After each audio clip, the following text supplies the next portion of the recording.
All right, continue. Somebody.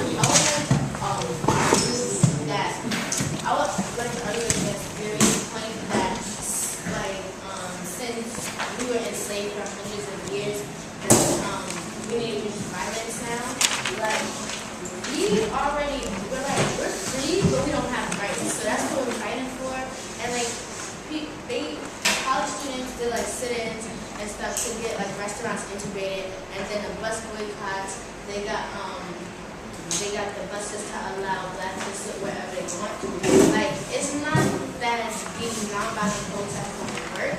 Like, they do work, like, because things have changed based on some of the nonviolent attempts that freedom fighters and blacks have used. It's not, I don't understand how you say that we need to still use violence even though all of these accomplishments have been made. Yeah.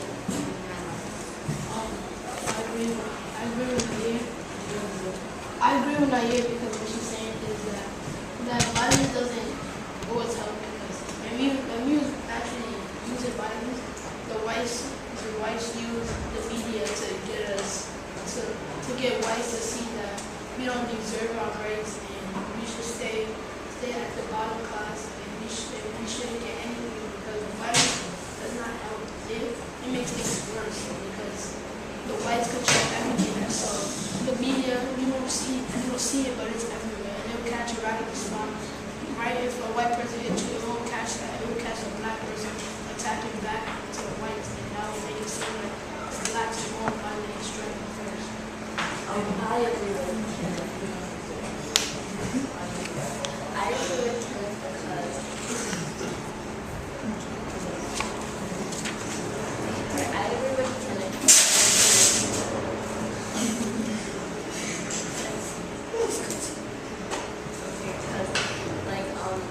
blacks at that time were thought as whites know that they were not good humans. So if they did something to whites, they would just get in trouble for it, even if they did fight back. So the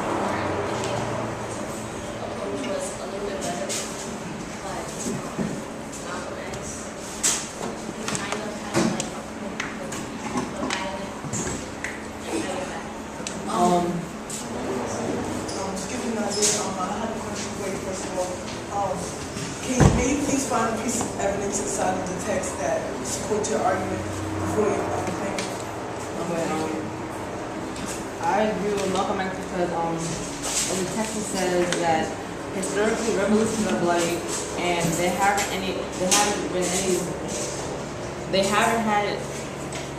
never had any bloodless revolutions. So that's why I think Malcolm X's approach would be better, because there hasn't been any nonviolent protests where something has actually happened and changed the strategy. I'm not agree with what is the thing? His approach about Malcolm X is not as better as Dr. King is, because Dr. King attracts people with his nonviolence, and people who actually want to help out nonviolence. That's why the college students actually wanted to do something to help, because we deserve our rights, and violence is not going to help. So having a bloody revolution is going to make us seem more savage and more likely to not have any rights, because we don't deserve it if we're going to have more rights. I do not agree with Kenneth, but I do agree with Nazir at some points. The reason I think this is because the 13 colonies, what's his name, Thomas Edison, he said give me the right to vote or give me death, but we had it even worse, and they earned their freedom, and it was only 13 colonies. Patrick Henry. Oh, excuse me. I meant George Washington. I'm bugging. Patrick Henry. Said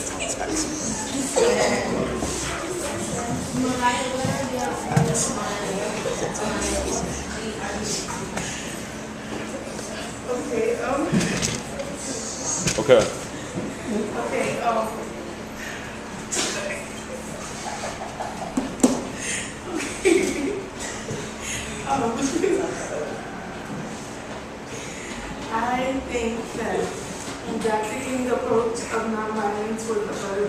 because, like, using violence against, well, wait, let me finish this.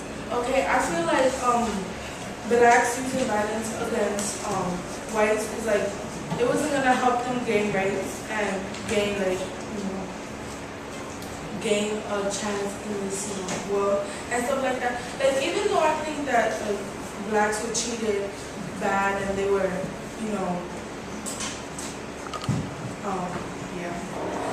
wait. Stop. Okay. I feel like Dr. King, like, even though he got stuff done and the Montgomery boycott and, his speeches and stuff, I think using violence was needed sometimes because blacks were treated unfairly and they weren't given the rights that they deserved. So they needed to use violence sometimes. I want to read that little riot and what you're saying about using some textual evidence. When Darius says how blacks have been fighting for centuries. Well, Martin Luther King, he says, keep going today, keep moving amid every obstacle, keep moving amid every mountain of opposition. When the history books are written in the future, the historians will have to look back and say, they lived a great people. The people with greasy locks and black complexion, but the people who injected new meaning into the veins of civilization. The people who stood up with dignity and honor and saved Western civilization in her darkest hour.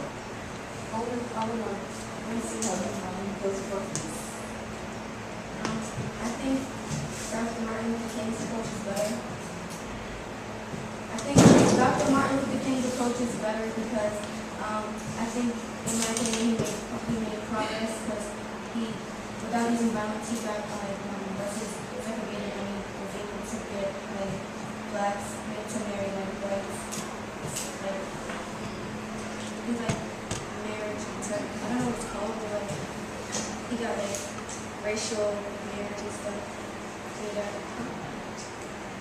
integrated marriages. Let's pause here. Comments from the outside. What went well? What do they need to improve on? Let's do what they did well first, Dorcas. They were able to bounce off each other's ideas and comment on whether or not they're even disagree. Thank you. Yes. And one thing to improve on? We don't do how one person, they started arguing